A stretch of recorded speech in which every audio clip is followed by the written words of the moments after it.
Magandang hapon mga kapobre. Na aksidente itong patrol car ng Malay MPS sa mga oras na ito. Dito ito nangyari sa may Barangay Tamalagon at Tangalad Aklan sa harap ng Tamalagon Integrated School.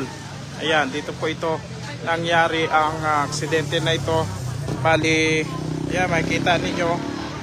Ito yung dito nanggaling siguro yung patrol hanggang sa kinaladkad niya dito tong area na to hanggang sa doon sa isang bahay na yan. Ito po. Ayan ang sitwasyon at punta tayo doon sa may harapan na bahagi, no? Makikita natin yung sitwasyon nitong sasakyan. Ayan, no?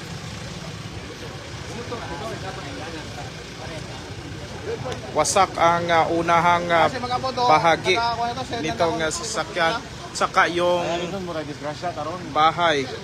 Maano tayo maano ro Yan, oh. kasada. Dan log 4 days. Kasada.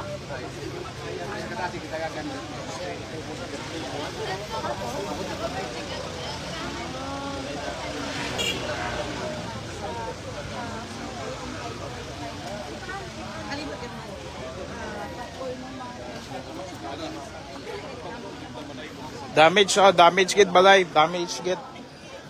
Tara, baraka galit da. Iko tindahan. Aaron de la Cruz Matcha damage tado balay ho. Kaninang umaga, may pumunta dito from LTO, employee from LTO, requesting for a copy of the blotter.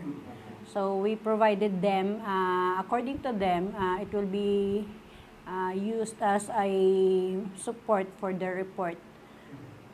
Na-mention din doon yung pagpapa-show cause order doon sa ating driver ng patrol. Okay po. Ano nangyayari sa kanila ma'am based sa inyong investigation? So, basing sa information na ginawa ng ating investigador, dahil talaga dun sa ano yung term doon? Parang madulas na asphalted na road. Kasi kahapon, may heavy rain talaga tayo. So, purely doon nakatutok yung investigasyon natin. So aminado naman yung driver ma'am na talagang madulas yung daan saka possible na mamadali. Yes, sir. So, yun lang talaga yung main na tinutumbok ng investigasyon Kumusta natin. naman po yung ating mga personal ng Malay PNP? So, thankfully, safe naman sila. They were transported sa Dr. Tumbukon Memorial Hospital. So, binigyan naman sila ng paunang lunas. For now, they are safe. Safe naman po sila. Yes. May mga na-damage po doon na property, including yung store, saka yung tawag yung Pins. pins. Anong pinag-usapan na ng may-ari at ng patrol at ng kapulisan natin?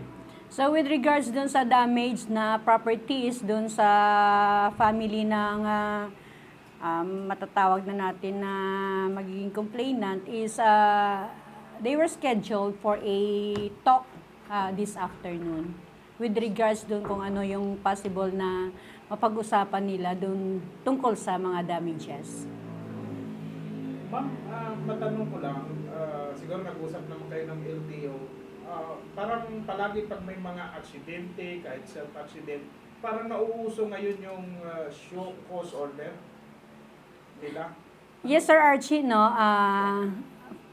With my curiosity also, no, kanina, nung nag-usap kami, tinanong ko talaga yan. Sabi ko kung bakit parang na every time na may accident, may show cause order silang na ipapalabas.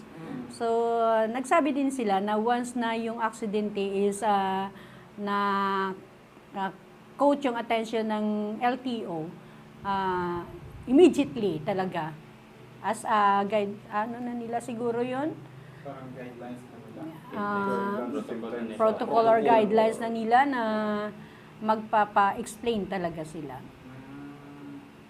Kasi parang na-umpisa na kay Boy Kayan. Yes, so we are very familiar of Boy Kayak, no? So parang doon na nagsunod-sunod. Siguro doon din na-discover na marami palang violations yung mga nagda-drive minsan. Parang nag-trending lang about syokos na yan. Any accident, like for example, self-accident, na ma-involve at ma-trending yung aksidente na yan, mapaabot sa kanilang opisina, automatic, gano'n. Yes, sir. Yes, sir. Ganun yung pagkasabi din, sir. So ano yung pwedeng maging lesson na ipaabot sa ating mga motorista, including sa akin, sa inyo, even sa atong lahat, ma'am? Yes, so walang exemptions dito, di ba? Lahat ng mga nagda-drive, yung pinaka-main talaga is dapat may mga supporting documents tayo sa pagda-drive natin. Like, we must have our driver's license, updated yung mga documents ng sasakyan natin. So, yun yung pinaka-importante din as protection to ourselves din siguro. Sir. Yun palang mga na-aksidente, ma'am, ay magpa-file ng case or magdala ng affidavit ng tungkol sa binugbog na anak ni Senator Jinggoy po. Sir, no, yun nga yung pagkasabi na may hinahatid na mga documents para doon sa pina-file na case. Na yung mga papilis na dala naman nila pagkatapos ng aksidente. Or dito sa inyo ngayon, ma'am? Dito, Yes, nadala na din. Na ano din naman, nagawa nilang paraan.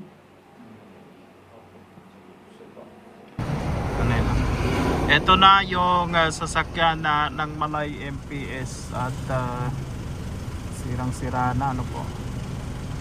Dito na sa police station ngayon. Bata naman si Joy cellphone. Ay, muna.